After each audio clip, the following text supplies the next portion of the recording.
You are fired.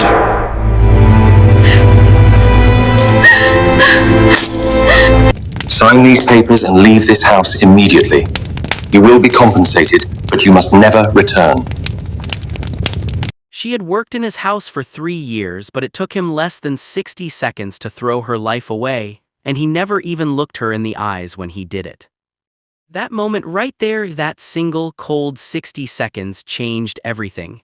Not just for her, for him too, but he would not find out how badly he had broken his own world until much, much later. Stay with this story, because what happens next is the kind of thing that keeps you up at night. The kind of truth that does not knock gently, it walks in, sits down, and refuses to leave. Before we go any further, drop a comment right now and tell us where you are watching from and what time it is there. We love seeing where our family is all over the world. And if this story hits you the way we think it will, please like this video, subscribe to this channel, and share it with someone who needs to hear this today. Okay, now let us get into it. His name was Daniel Edward, 41 years old, self-made billionaire, owner of Edward Capital Group, one of the fastest-growing private investment firms in New York City. The kind of man who had a driver, a personal chef, 2 assistants, and a wall full of awards that all said the same thing in different fonts, that he had won at life. Daniel was not a cruel man by nature. He was just a man who had been chasing something for so long that he had forgot how to stop and look at the people around him. His world moved fast. Meetings, deals, numbers, flights. He had built everything with his own hands, starting from a 1-bedroom apartment in the Bronx, and somewhere along the way, he had convinced himself that speed was the same thing as strength. He lived in a penthouse on the Upper East Side of Manhattan. Marble floors, floor-to-ceiling windows that looked out over Central Park like the whole city was just a picture he had bought. The kind of place that felt more like a museum than a home. Her name was Rita. Rita James, 33 years old. She had come to work for Daniel 3 years before the story begins. She had found the job through a staffing agency after spending 6 months looking for work following a painful divorce. She was quiet, dependable. She showed up early and left late. She did not complain. She cleaned every room in that penthouse like it was her own home, because in many ways it had become the one place in her life that felt steady. Rita was not a woman who talked much about her private life. She had learned early that the less people knew about your pain, the less they could use it against you. So she kept her head down, did her work, and went home to her small apartment in the Bronx every evening, the same neighborhood Daniel had come from, though neither of them knew that about each other. She was saving money, not for something big and glamorous, just to give herself a little more room to breathe, a little more time between the bad days. For 3 years, she and Daniel barely spoke beyond what was necessary. Good morning. The kitchen needs restocking. There is a dinner tomorrow night. Please make sure the guest room is ready. That was the nature of their relationship. Professional, distant, polite in the way that strangers are polite when they share a space. But life has a way of closing distances without asking your permission. It was a Tuesday in November, close to 2 years into Rita working for him, when Daniel came home from a business trip exhausted in a way that went deeper than tired. He had just closed a massive deal in Los Angeles, the kind of deal that should have felt like a celebration. But the flight back had been long, the wine had been strong, and somewhere between Lax and JFK, he had let himself feel something he usually kept very locked away. He was lonely. Not the kind of lonely you fix with a phone call. The deep, quiet kind, the kind that lives in a penthouse full of expensive things and no warmth.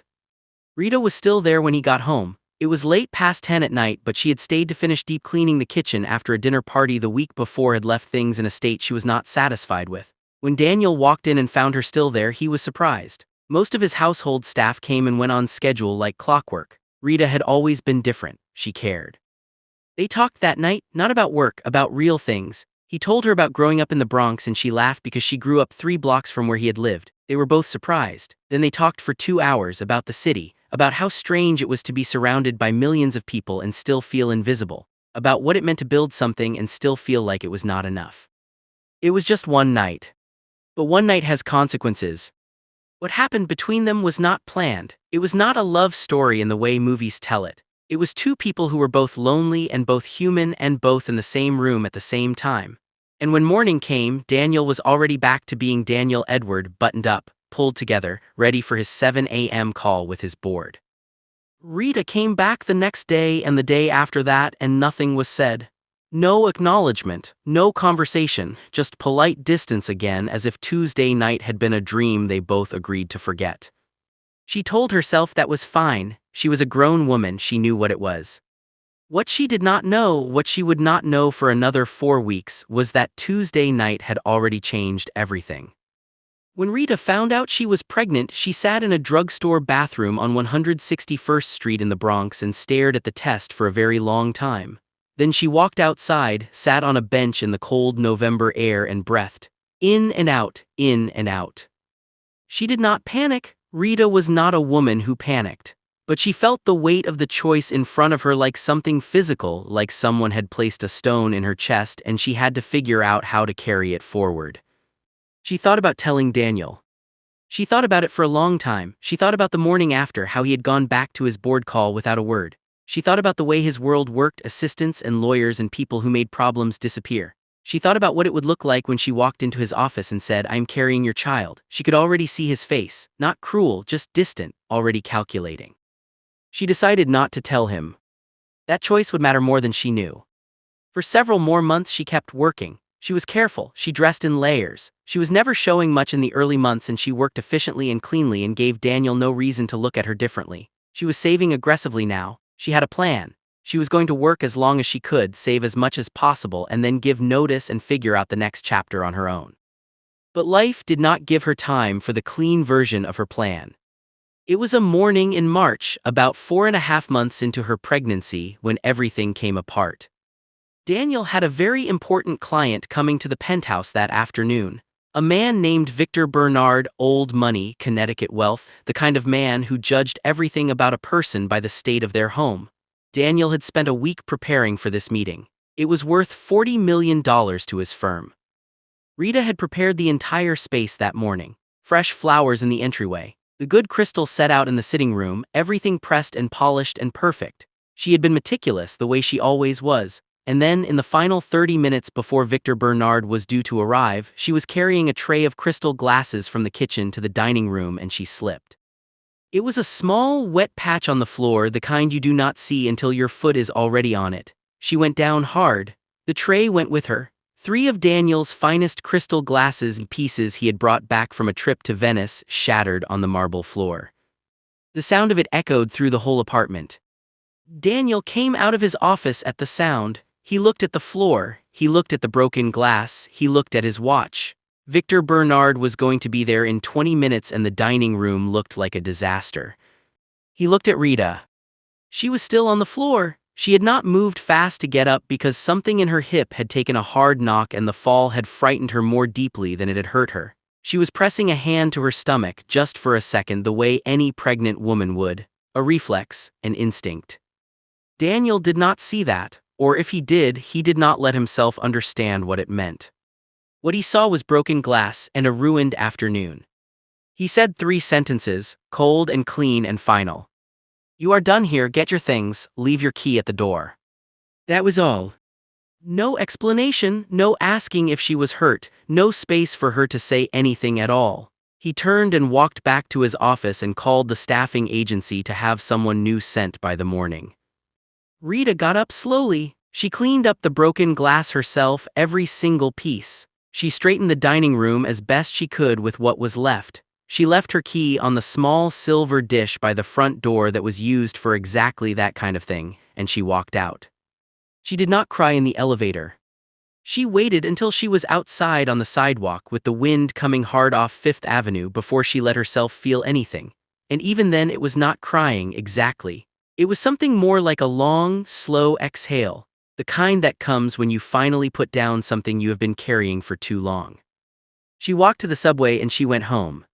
4 months later, Rita gave birth to twins. A boy and a girl. She named them Michael and Mirabelle.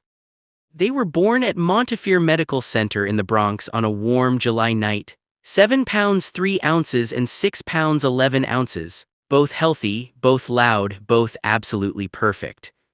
Rita's neighbor, an older woman named Miss Florence who had lived next door for 20 years, was there in the waiting room when the twins came. She was the closest thing Rita had to family in the city. And when the nurse brought the bobbies out for Miss Florence to see, the old woman pressed her hand over her mouth and cried in the way that older women cry, silently with their whole body. Rita named no father on the birth certificates. She had thought about it. She had gone back and forth on it late at night while the bobbies kicked inside her and she stared at the ceiling of her small apartment. But every time she came close to making the decision to put Daniel's name on that paper, she thought about those 3 sentences he had said to her on the floor of his penthouse, and she pulled back. A man who could not see her as a person when she was hurt on his floor was not a man she was going to go to for help. She would do this herself. And she did.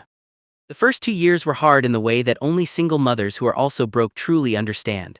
Rita found work where she could, cleaning jobs, catering shifts a few nights a week at a laundromat 3 blocks from her apartment. Miss Florence watched the twins when Rita worked nights. Rita watched Miss Florence's grandchildren on weekends in return. It was not comfortable, but it was alive.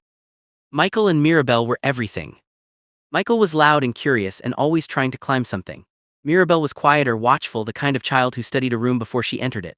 They were 2 years old and already had a whole language between them, sounds and looks in a private world that only they could fully enter. Watching them together made Rita's chest ache in a way that was both beautiful and painful. They deserved so much more than she could give right now. She knew that, and she worked toward it every single day. Meanwhile, Daniel Edwards' life kept moving at its usual speed. His firm grew, he expanded into Chicago. He opened a second office in Miami. He was profiled in Forbes. He was on panels at conferences in New Jersey and Connecticut and Texas, talking about vision and resilience and the future of private equity. From the outside, it looked like the story of a man who had it all figured out. From the inside, it looked different. Daniel had been in therapy for about a year. Not because he thought he needed it, but because his business partner, a man named Greg, had sat him down after Daniel missed his niece's birthday for the 3rd year in a row and said, plainly and without drama, "You are not okay, Daniel. You are winning at everything and losing at everything at the same time, and I am watching it happen and I am worried." Daniel had gone to therapy the way he did everything, with his jaw tight and his arms crossed. But slowly over months something started loosening. He started asking questions about himself that he had been running from for decades. Questions about his father who had left. Questions about the loneliness that had followed him from the Bronx to the penthouse. Questions about why he had so many people around him and still went home to silence every night.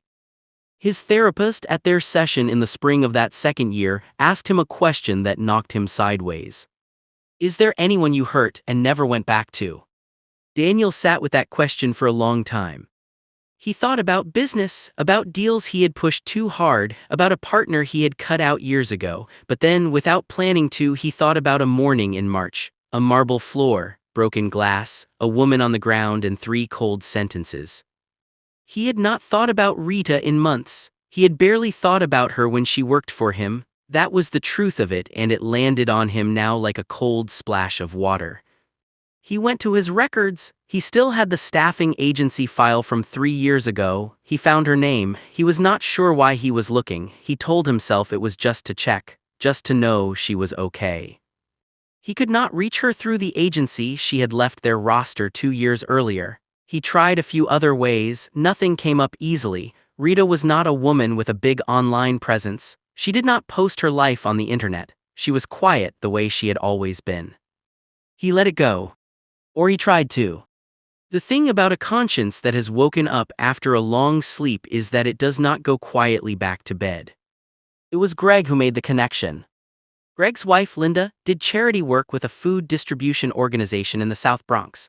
One Saturday morning in October, almost 2.5 years after Daniel had fired Rita, Linda came home from a morning shift and mentioned over breakfast a young woman she had been seeing regularly at the distribution center. A single mother of twins, 2-year-old boy and girl.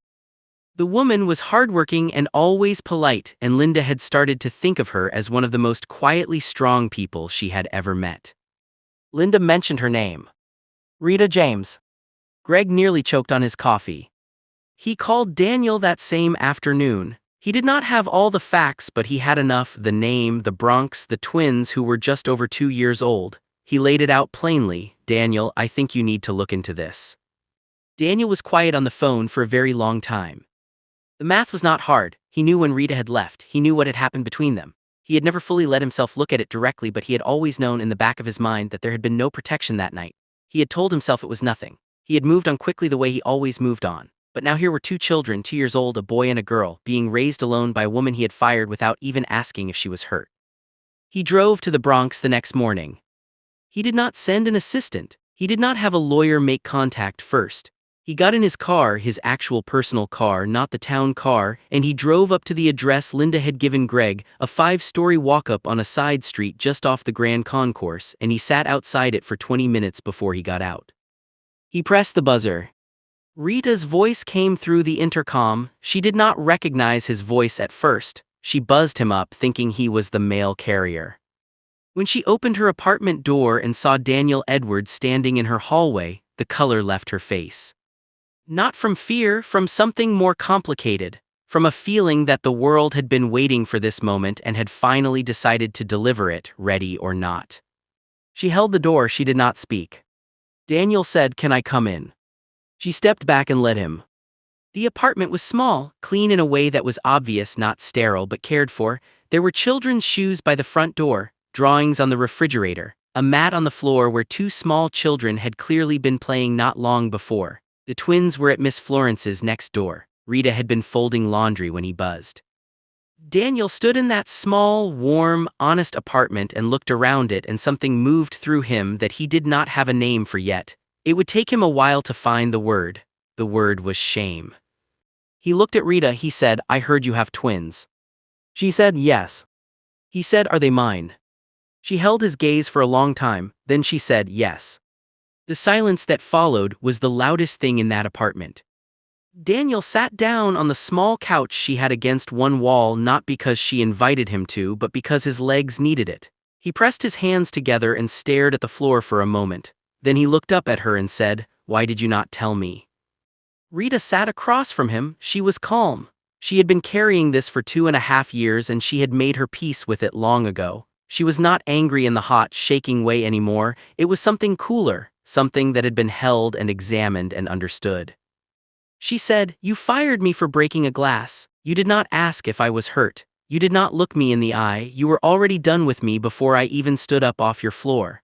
What was I supposed to do, come back 2 months later and tell you I was pregnant and wait for you to make me disappear quietly?" Daniel had no answer for that. Because she was right. She was completely, painfully right, and he knew it. He said, "I want to meet them." Rita looked at him for a long time. Then she got up, went next door, and came back with Michael and Mirabel. They toddled in ahead of her, Michael first, loud and immediate, already grabbing at things. Mirabel behind him, quiet, looking at this new person in her home with her mother's same careful eyes. Daniel looked at his children. He had closed $40 million deals without blinking. He had walked into rooms full of the most powerful people in New York and never looked shaken. But sitting on a small couch in a 5th-floor walk-up in the Bronx, looking at a boy who had his jaw and a girl who had his eyes, Daniel Edward came completely undone. He did not cry loudly. It was quiet. One hand over his mouth and a long breath and eyes that went glassy and a stillness that came over him like something had finally stopped running. Michael walked right up to him and grabbed his finger. The way toddlers do, no hesitation, no suspicion, just complete and total trust in the moment. And that was it. That was the thing that broke Daniel Edward in the best and worst way he had ever been broken. Mirabel stood back and watched, then she looked at her mother. Rita nodded at her almost imperceptibly. "It's okay." Mirabel walked over to the couch and climbed up next to this stranger her mother had quietly given permission to. None of them spoke. They did not need to yet. That was the day the real story began. Over the following weeks, Daniel came back. He came every few days at first, then more. He brought nothing flashy, no expensive gifts, just himself. He sat on that small floor and let Michael climb on him, and he read board books to Mirabel, and he asked Rita questions not about the past but about them. What did Michael like to eat? What made Mirabel laugh? When did they sleep? What were their routines? He was learning how to be a person before he tried to be a father. Rita watched all of this carefully. She was not going to be swept up in something before she understood what it was. She had managed on her own for 2.5 years. She did not need to be rescued. She needed to be respected. One evening, after the twins were down, she and Daniel sat at her kitchen table with cups of coffee, and she asked him the question that had been sitting in the back of her mind since the day he showed up at her door. "What do you want from this, Daniel? And I need you to be honest, not what sounds right, what you actually want." He thought about it, then he said, "I want to know my kids. I want to be in their lives in a way that is real and not bought. I want to stop being the man who fired someone without looking them in the eye. And I want to apologize to you properly, not with money but with honesty. I was wrong. What I did to you was wrong. You were on my floor hurt and I made it about my meeting and I have not been able to forget it since I let myself remember it. Rita looked at her coffee cup. She said, an apology is a start, but I need you to understand something. Michael and Mirabelle are not bargaining chips. They are not a way for you to make yourself feel better about who you were. If you come into their lives, you stay. You do not get to leave when it gets complicated. You do not get to let them love you and then disappear because a deal comes up or because this gets hard. He said, I understand. She said, do you? Because understanding it now and living it later are two very different things. He said, then I will show you. And here is where the story turns. Because Daniel did show her. Month after month he showed up. He rearranged his schedule in ways that made his assistants and his board quietly lose their minds. He canceled a trip to a conference in Florida to take Michael to a doctor's appointment when the boy had a fever. He left a dinner in Midtown, a dinner with the kind of people you do not leave dinners with, because Mirabelle was having a hard night and Rita had texted him just as an update, not even asking for help. He just came. He did the paternity test. Rita asked for it and he did it without argument, without making her feel like she was being unreasonable. He knew it was the right thing. The results confirmed what everyone already knew in their bones the moment they saw Michael's jaw and Mirabelle's eyes. He set up an education trust for both children and he made sure Rita had full control and full oversight of it. He did not make her feel like a recipient of charity. He made her a partner in decision-making. He never once tried to use his wealth to override her judgment as their mother, not once. Rita noticed. Over the months she watched the edges of him soften, not go soft. He was still sharp, still driven, still the man who had built an empire from nothing, but there was something in him now that had not been there before, a willingness to be present, a capacity to sit still. He would come over on Sunday mornings and just be there in the small kitchen while she made breakfast and the twins ran around in their pajamas. And he would be so completely, genuinely there, not on his phone, not half distracted, that sometimes it surprised her more than anything else. She had not expected to trust him. She had expected to manage him. Those two things are not the same. About 8 months after his first visit to her apartment, Daniel came over on a Tuesday evening. The twins were already in bed. Rita was at the table working on her application for a business license. She had been quietly building a cleaning services company, using everything she knew about the industry to create something that paid other women fairly and treated them like people. Daniel sat across from her and watched her work for a minute. Then he said, I did not know you were doing this. She said, there is a lot you did not know about me. He said, tell me. So she did. She told him about the cleaning business she was building, about how she wanted to grow it to a real operation, 20 employees, then 50, then 100. How she had a system for training and a vision for benefits that most companies in that industry did not offer. How she had been studying business at night online after the twins were down for a year and a half. Daniel listened to all of it with his full attention. And when she was done, he said, you know what this needs? Not my money, it needs your plan and real infrastructure. Let me connect you with someone at my firm who handles small business development, not as a favor, as a professional introduction. She looked at him. She said, you are not going to try to fund it yourself and own half of it. He shook his head. He said, this is yours. I would not touch the ownership of it. I have taken enough from you already. She stared at him for a long time. Then she said, okay. That was the moment Rita James stopped managing Daniel Edward and started to let herself believe in the version of him that had been trying so hard to exist. The business grew. Within a year of that Tuesday night conversation, Rita's cleaning services company had 16 employees, all women, most of them single mothers from neighborhoods across the Bronx and Upper Manhattan. She paid above the local rate. She offered flexibility. She had a waiting list of people who wanted to work for her and a longer waiting list of clients who wanted to hire her company. The local news ran a small piece on her. She did not mention Daniel. He did not ask her to. Michael and Mirabelle turned 3, then 4. They knew Daniel as their father now. They had been told in the simple, honest way that small children can actually handle the truth when adults stop being afraid of it.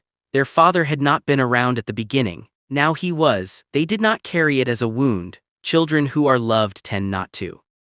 Daniel moved through a change that people who knew him well saw but rarely commented on directly. He was quieter in meetings, more patient. He had fired 3 people in the 5 years before the twins were born. In the 3 years after, he fired no one without first asking himself, have I given this person every real chance? He thought about Rita on that marble floor every single time. And then came the thing nobody expected. It was a Friday in the spring, almost 4 years after Daniel had knocked on Rita's door. The twins were at school. Rita was at her office. She had a real office now in a building on the Grand Concourse with her name on the door. Daniel came to see her there, which he had never done before. He came in without calling ahead, which was not like him. He had been to a doctor, a specialist actually. He had been having headaches, the kind he had been ignoring for months, which was very like him. The doctor had found something, not a death sentence, but something real. A condition that was going to require surgery and a significant period of recovery and a serious restructuring of his lifestyle. He sat in the chair across from her desk and told her all of it. His voice was steady, his hands were still, but she could see in his face what the information was costing him to say out loud. When he was done, she came around the desk and sat in the chair next to him. She did not offer solutions or optimism. She just sat next to him the way you sit next to someone who needs another person's weight in the room. After a while he said, "I am scared that I have just started getting this right and I am going to lose it." She said, "You are not going to lose it." He said, "You do not know that." She said, "No, but I know that you are going to have the surgery and do the recovery and that Michael and Mirabel are going to be there on the other side of it waiting for you. And I am going to be there. So stop talking about losing things and start thinking about what comes after." He looked at her for a long time. He said, "How did you do it, all of it alone for all those years? How did you not collapse under it?" She said, "I did not do it alone. I had Miss Florence, I had my kids, I had myself, and honestly, I had something to prove, not to you, to me. I needed to know I could do it, and I could." He said, "I know you could, I see it every day." She said, "Good, now go schedule the surgery and stop sitting in other people's offices looking sorry for yourself." He laughed, she laughed. It was the first time they had laughed together since that Tuesday night so many years ago when they had discovered they both grew up 3 blocks apart in the same Bronx neighborhood. The surgery went well. The recovery was hard and slow and deeply humbling for a man who had never allowed himself to need anything from anyone. But Rita came. She brought the twins. She sat in hospital corridors and helped navigate insurance paperwork and made sure the nurses knew that the man in room 14 was not just a billionaire, he was a father, and the children needed to know what was happening. Michael would crawl into his hospital bed and fall asleep next to him. Mirabel would sit in the chair beside the bed and read to him from picture books, very seriously, getting some of the words slightly wrong and never caring. Daniel recovered. He came home not to the penthouse but to a different home. A house in the Bronx not far from where both he and Rita had grown up that he had bought quietly in the months before the surgery. A real house, with a backyard, with a kitchen that was made for a family. He had not made any assumptions about what it meant. He had just bought the kind of home he had never had as a child and put it in a place that meant something. He asked Rita nothing, he did not propose, he did not make speeches. He just said, "Come and see the house, bring Michael and Mirabel and tell me what you think." She came. Mirabel ran straight to the backyard and found a tree she decided she was going to climb. Michael found the kitchen and immediately wanted to know where the snacks were. Miss Florence, who Rita had brought along because there was no version of any important moment in Rita's life that did not include Miss Florence, stood in the living room and said, "Baby, this is a home." Rita stood in the kitchen and looked out the window at the backyard where her daughter was halfway up a tree and her son was already arguing with his father about the snack situation, and she felt something she had not felt in a very long time. Not relief, not triumph. Peace. The quiet, solid, earned kind of peace that only comes when you have carried something heavy for long enough and finally set it down somewhere safe. She did not move into the house that day or that month. She took her time. She made sure the children adjusted and that nothing was rushed and that every step was right. But she moved in eventually. And when she did, she brought her business with her. She kept her office on the Grand Concourse. She kept every employee she had hired. She kept her name on everything she had built. She did not let Daniel's world swallow hers. She built a bridge between them and made sure both sides were still standing. There is something worth saying here before this story ends. Daniel Edward had everything and was empty. Rita James had almost nothing and was full. The difference between them was not money or luck or intelligence. It was that Rita had never stopped treating people like people, not even when the people in her life had failed to do the same for her. She had protected her children fiercely. She had built something real from almost nothing. She had refused to let bitterness become her identity even when she had every right to it. And Daniel had needed to lose something, not his money, not his company, but his blindness, to find out who he actually was underneath it all. He had been firing people from his floor his whole life in one way or another. When he finally stopped and looked at who was on the ground and what it had cost them, he became someone different, someone better. That is the real story. Not a billionaire discovering secret twins, not a maid getting a happy ending because a rich man came back. That is the surface of it. The real story is about what happens when two people who are both broken in quiet ways are forced to stop running and look at each other honestly. It is about a woman who never let her pain become her story. It is about a man who woke up late but woke up completely. It is about two children who deserved both of their parents and, against the odds and the circumstances and the silence and the broken glass and the cold sentences, got them. Moral lessons from this story. 1. The way you treat people in small moments reveals who you truly are, not your success, not your wealth, not your reputation. 2. A person who has been hurt by silence will never trust loud promises. Trust is rebuilt through quiet, consistent action over time. 3. Pride is not the same as dignity. Rita kept her dignity even in her hardest moments. Pride would have made her bitter, dignity made her stronger. 4. Children do not need a perfect beginning. They need parents who show up fully even if that showing up comes late. 5. The people we dismiss the quickest are often the ones whose absence teaches us the most. 6. Building something with your own hands, whether it is a company, a home, or a life, gives you a kind of confidence that no one can take away from you. 7. An apology that is followed by changed behavior is the only real apology. Everything else is just words. 8. Loneliness does not care how much money you have. It finds you in penthouses just as easily as it finds you in small apartments. 9. The communities we come from are not things to escape. They are things to return to when we are finally honest enough to understand what they gave us. 10. Regret is not the end of a person's story. It is, if they are brave enough to face it, the beginning of their best chapter. If this story stayed with you, if it touched something real in you, then do not let this moment pass without doing 3 things. First, drop a comment below and tell us what part of the story hit you the hardest. Was it Rita walking out of that penthouse with nothing but her dignity? Was it Daniel sitting on that small couch looking at his children for the first time? Was it the moment Michael grabbed his father's finger and trusted him completely? Tell us. We read every single comment. Second, if you have not yet subscribed to this channel, now is the time. Stories like this one take real thought and real care to put together. When you subscribe and hit that notification bell, you make sure you never miss the next one. We post stories that are designed to make you feel something true, and we are just getting started. Third, share this story with someone who needs to hear it today. Maybe someone who is going through something hard and has forgotten what they are capable of. Maybe someone who has made a mistake and needs to know that it is not too late to make it right. Maybe someone who just needs to know that real, honest, hard-won stories still exist in this world. Thank you for being here. Thank you for watching all the way to the end. That means more than you know. We will see you in the next one.